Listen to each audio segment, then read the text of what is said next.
Well, now here's news that just won't go away, especially for Matt Hancock. You know, he is the former Health Secretary. More and more revelations from those lockdown files in the Daily Telegraph.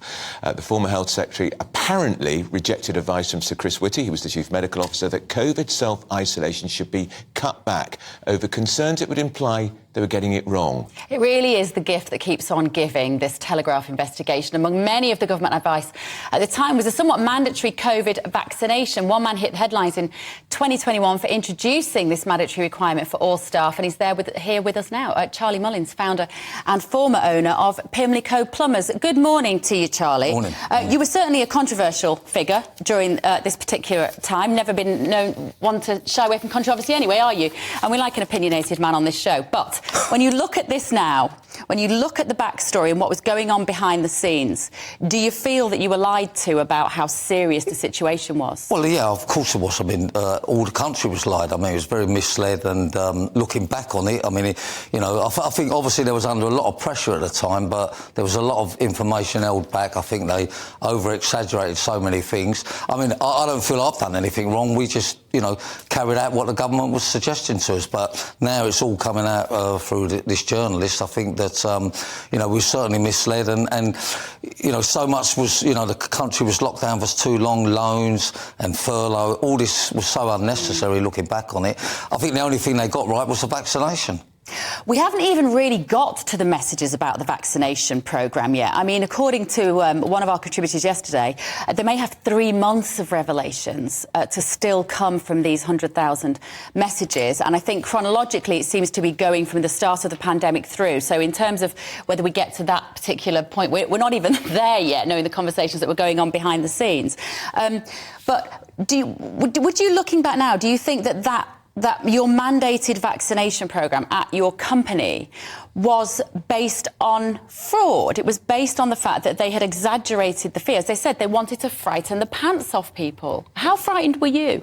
Yeah, of course, but we was totally misled. But as I say, I don't feel that, we didn't actually implement it. That's what we planned to do for all new recruits. And, staff still had a choice whether they wanted to have the vaccination or not. So I think we just carried out what it was suggested by us. And at that time, it sounded the best way to carry on things. Did you lose any staff over it, Charlie? Did some people say, look, I'm just not going to do this, I'm not going to... Well, there's a few people said that, when it comes through, we're going to jump ship. Yeah. And that's fine, that's their choice. But, we was protecting customers, protecting staff. That was the point. Were customers coming to you in bigger numbers because you were saying, I can provide a vaccinated plumber? Undoubtedly. I mean, we sent them out with test kits before they went through the door.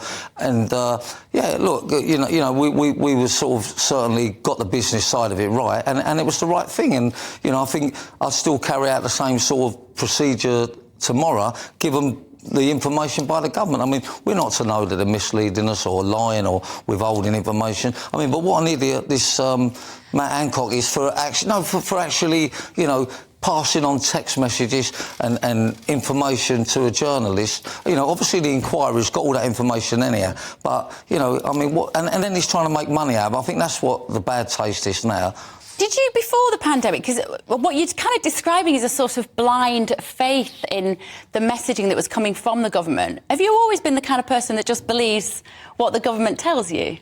No, you can't say that. I mean, I think most people believe what the government will... they're on the telly 24 hours a day, giving us that information, latest information, do this, do that, lockdown, can't go here, can't go there. So, I mean, we've got to be guided by somebody. But of course I don't believe everything they say. I don't believe half what they say. Charlie, how significant was it for you that we got the Chief Medical Officer, Chris Whitty, alongside the Health Secretary, making this point on a daily basis? It wasn't just a politician, it was a so-called expert.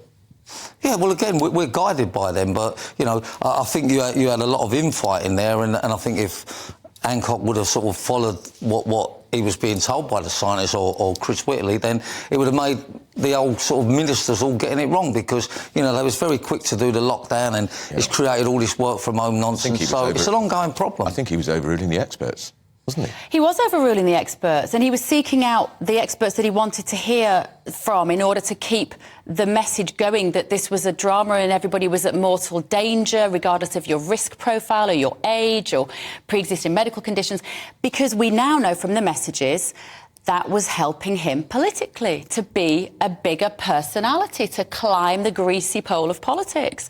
That's the going to take him on to the disturbing next bit. league, he thought. He was That's told the it was going exact to take him to the phrase. It next will league. take you to the next league. Of course. And he did run for the Tory leadership, after all. That's right. Yeah, but now I don't think he should be in politics. I think he's trying to make money out of it with the Jungle programme, now the book, and now this disaster. I don't think he's going to have ministers in government trying to make money, certainly out of a disaster. So, and what about they was going to ban the sex thing? That would have messed him up, wouldn't it? Yeah. Certainly Yeah, would. the hypocrisy. We didn't even touch on the hypocrisy, did we? Are you still going to run to be London Mayor? Yes, for You sure, are? yeah. I think it'd be quite an interesting addition to the scene. Well, can't be no worse, can it? Charlie, thanks so much. Charlie Mullins there.